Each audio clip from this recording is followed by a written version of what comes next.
SSLC ನಂತರ 10ನೇ ತರಗತಿ ನಂತರ ತುಂಬಾ ವಿದ್ಯಾರ್ಥಿಗಳು ಈ ಒಂದು ಕೋರ್ಸ್ ನ ಮಾಡೋದೇ ಇಲ್ಲ. ಅತಿ ವಿರಳ ಸಂಖ್ಯೆಯ ವಿದ್ಯಾರ್ಥಿಗಳು ಮಾತ್ರ ಯಾರು ಫುಡ್ ಪ್ರಾಡಕ್ಟ್ ಡಿಪಾರ್ಟ್ಮೆಂಟ್ ಅಲ್ಲಿ ಮತ್ತೆ ಫುಡ್ ಡಿಪಾರ್ಟ್ಮೆಂಟ್ ಅಲ್ಲಿ ನಾನು ಕೆಲಸ ಮಾಡಬೇಕು ಅಂತ ಅನ್ಕೊಂಡಿರ್ತಾರೋ ಆ ಒಂದು ವಿದ್ಯಾರ್ಥಿಗಳು ಬಹುಶಃ ಈ ಒಂದು ಕೋರ್ಸ್ ನ ಮಾಡಿರ್ತಾರೆ. ಆ ಕೋರ್ಸ್ ಹೆಸರು ಏನಪ್ಪಾ ಅಂತ ಹೇಳಿದ್ರೆ ಡಿಪ್ಲೊಮೋದಲ್ಲಿ ಒಂದು ಕುಕಿಂಗ್ ಮತ್ತೆ ಕುಲಿನರಿ ಒಂದು ವಿಷಯದ ಬಗ್ಗೆ ಡಿಪ್ಲೊಮಾ ಶಿಕ್ಷಣವನ್ನ ಕೊಡ್ಲಾಗುತ್ತೆ. 1 ವರ್ಷದಿಂದ 3 ವರ್ಷದವರೆಗೆ ಈ ಒಂದು ಕೋರ್ಸ್ಗಳಿರುತ್ತೆ. ಸೊ ಇವಾಗ ಇಂತಹ ಕೋರ್ಸ್ ನ ಮಾಡಿರೋರಿಗೆ ಒಂದು ಗುಡ್ ನ್ಯೂಸ್ ಏನಪ್ಪಾ ಅಂತ ಹೇಳಿದ್ರೆ, ಭಾರತೀಯ ಸುಪ್ರೀಂ ಕೋರ್ಟ್ ಒಂದು ಉದ್ಯೋಗ ಅಧಿಸೂಚನೆಯನ್ನ ಬಿಡುಗಡೆ ಮಾಡಿದೆ. ಆ ಹುದ್ದೆ ಹೆಸರು ಜೂನಿಯರ್ ಕೋರ್ಟ್ ಅಟೆಂಡೆಂಟ್ ಹುದ್ದೆಗಳು. ಯಾರಿಗೆ ಅಂತ ಹೇಳಿದ್ರೆ, ಅಡುಗೆ ಮತ್ತೆ ಒಂದು ಪಾಕಶಾಲೆ ಬಗ್ಗೆ ಒಂದು ವಿಷಯ ತಜ್ಞರು ಯಾರಿರ್ತಾರೋ, ಈ ಒಂದು ಡಿಪ್ಲೊಮಾ ಕೋರ್ಸ್ ನ ಓದಿರ್ತಾರೋ ಅವರಿಗೆ. ಅದ್ರ ಜೊತೆಗೆ ಇವರು 3 ವರ್ಷಗಳ ಕಾಲ ಹೋಟೆಲ್ಗಳಲ್ಲಿ ಅಥವಾ ರೆಸ್ಟೋರೆಂಟ್ಗಳಲ್ಲಿ ಅಥವಾ ಸರ್ಕಾರಿ ಇಲಾಖೆ ಸಂಸ್ಥೆಗಳಲ್ಲಿ 3 ವರ್ಷ ಅಡುಗೆ ಮಾಡಿದ ಒಂದು ಕಾರ್ಯಾನುಭವವನ್ನು ಉಳ್ಳವರಿಗೆ ಈ ಒಂದು ಉದ್ಯೋಗ ಅವಕಾಶ ಇದೆ. ಒಟ್ಟು 80 ಜೂನಿಯರ್ ಕೋರ್ಟ್ ಅಟೆಂಡೆಂಟ್ ಹುದ್ದೆಗಳಿಗೆ ಈ ಒಂದು ಉದ್ಯೋಗ ಅವಕಾಶ ಇದೆ. ಸೊ ಯಾರು ಅರ್ಹತೆಯನ್ನ ಪಡೆದಿದ್ದೀರೋ, ಈ ಒಂದು ಅರ್ಹತೆಯನ್ನ ನಾನು ಹೇಳಿದ ವಿದ್ಯಾರ್ಹತೆಯನ್ನ, ಅವರು ಈ ಒಂದು ಹುದ್ದೆಗಳಿಗೆ ಅರ್ಜಿನ ಸಲ್ಲಿಸಬಹುದು.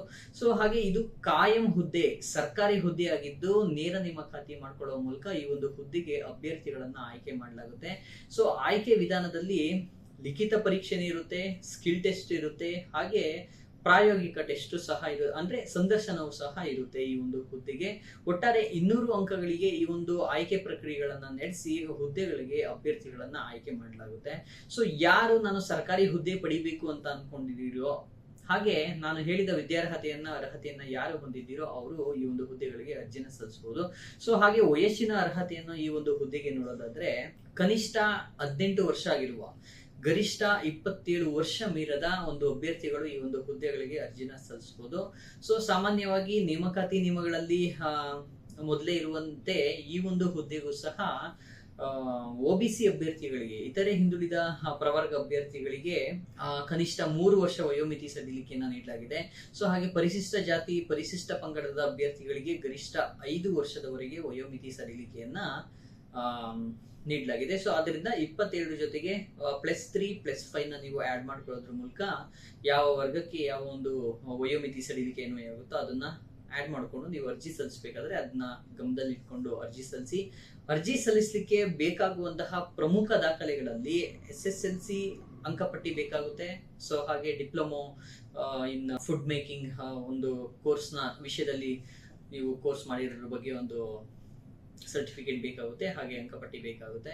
ಸೊ ಹಾಗೆ ಆಧಾರ್ ಕಾರ್ಡು, ಇಮೇಲ್ ವಿಳಾಸ, ಮೊಬೈಲ್ ಸಂಖ್ಯೆ, ಇವು ಸಾಮಾನ್ಯವಾಗಿ ಅಗತ್ಯವಾಗಿ ಬೇಕಾಗಿರುವಂತಹ ಒಂದು ಮಾಹಿತಿಗಳು. ಅದ್ರ ಜೊತೆಗೆ ಇತ್ತೀಚೆಗೆ ತೆಗೆಸಿದಂತಹ ಒಂದು ಪಾಸ್ಪೋರ್ಟ್ ಸೈಜ್ ಭಾವಚಿತ್ರ ನಿಮ್ದು ಬೇಕಾಗುತ್ತೆ.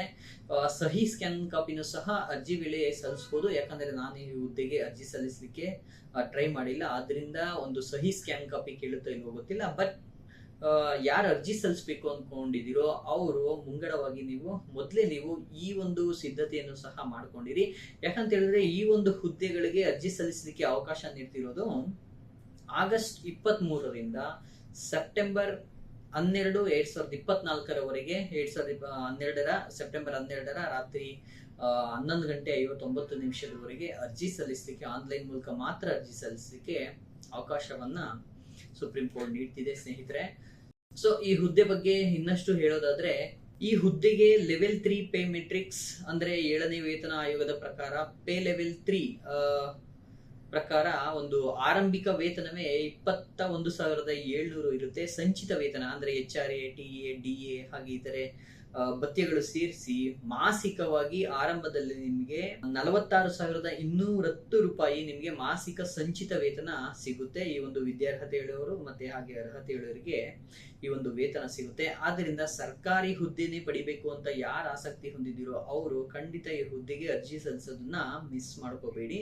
ಸೊ ಇದಿಷ್ಟು ಅರ್ಹತೆಗಳು ಹಾಗೆ ಅರ್ಜಿ ದಿನಾಂಕಗಳು. ಅರ್ಜಿ ಸಲ್ಲಿಸಬೇಕಾದ್ರೆ ನೀವು ಅಪ್ಲಿಕೇಶನ್ ಶುಲ್ಕನು ಸಹ ಪಾವತಿ ಮಾಡಬೇಕಾಗಿರುತ್ತೆ. ಅದ್ರ ಬಗ್ಗೆ ಹೇಳೋದಾದ್ರೆ, ಸಾಮಾನ್ಯ ಅರ್ಹತೆಯವರು ಹಾಗೆ OBC ವರ್ಗದ ಅಭ್ಯರ್ಥಿಗಳು ನೀವು 400 ರೂಪಾಯಿನ ಅರ್ಜಿ ಶುಲ್ಕವಾಗಿ ಪೇ ಮಾಡಬೇಕಾಗುತ್ತೆ. ಅದು ಆನ್ಲೈನ್ ಮೂಲಕನೇ ನೀವು ಪೇ ಮಾಡಬಹುದಾಗಿರುತ್ತೆ. ಸೊ ಪರಿಶಿಷ್ಟ ಜಾತಿ ಪರಿಶಿಷ್ಟ ಪಂಗಡದ ಅಭ್ಯರ್ಥಿಗಳು 200 ರೂಪಾಯಿನ ಅರ್ಜಿ ಶುಲ್ಕವಾಗಿ ಪಾವತಿ ಮಾಡಬೇಕಾಗುತ್ತೆ.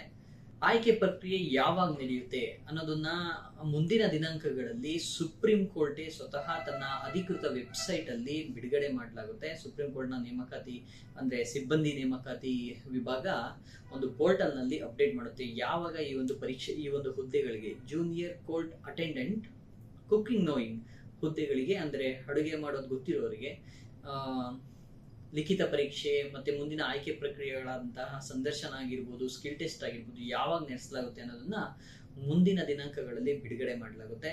ಸೊ ನೆನಪಿರ್ಲಿ, ಆಗಸ್ಟ್ 23ರಂದು ನೀವು ಈ ಹುದ್ದೆಗಳಿಗೆ ಅರ್ಜಿ ಸಲ್ಲಿಸಲಿಕ್ಕೆ ಆಸಕ್ತಿ ಇದ್ರೆ ಆಗಸ್ಟ್ 23ಕ್ಕೆ ನೀವು www.sci.gov.in ಎನ್ನುವ ಒಂದು ವೆಬ್ಸೈಟ್ಗೆ ನೀವು ಭೇಟಿ ನೀಡಿ ಅಪ್ಲಿಕೇಶನ್ ಸಲ್ಲಿಸಬಹುದು. ಸೊ ಇದಿಷ್ಟು ಇಂದಿನ ವಿಡಿಯೋದ ಉದ್ಯೋಗ ಮಾಹಿತಿಯಾಗಿತ್ತು. ಸೊ ಮತ್ತೊಂದು ವಿಡಿಯೋದಲ್ಲಿ ಮತ್ತೊಂದು ಉದ್ಯೋಗ ಮಾಹಿತಿಯೊಂದಿಗೆ ನಾನು ನಿಮ್ಮ ಮುಂದೆ ಬರ್ತೀನಿ. ಅಲ್ಲಿವರೆಗೂ ನೋಡ್ತಾ ಇರಿ ವಿಜಯ ಕರ್ನಾಟಕ ಯೂಟ್ಯೂಬ್ ಚಾನಲ್. ಧನ್ಯವಾದಗಳು. ಈ ಒಂದು ಹುದ್ದೆ ಬಗ್ಗೆ ನಿಮ್ಗೆ ಏನಾದರೂ ಡೌಟ್ಸ್ ಇದ್ರೆ, ಏನಾದರೂ ಪ್ರಶ್ನೆ ಇದ್ದರೆ ನೀವು ಕಮೆಂಟ್ ಬಾಕ್ಸ್ ನಲ್ಲಿ ಕಮೆಂಟ್ ಹಾಕ್ಲಿಕ್ಕೆ ಮರಿಬೇಡಿ. ಬಾಯ್ ಬಾಯ್.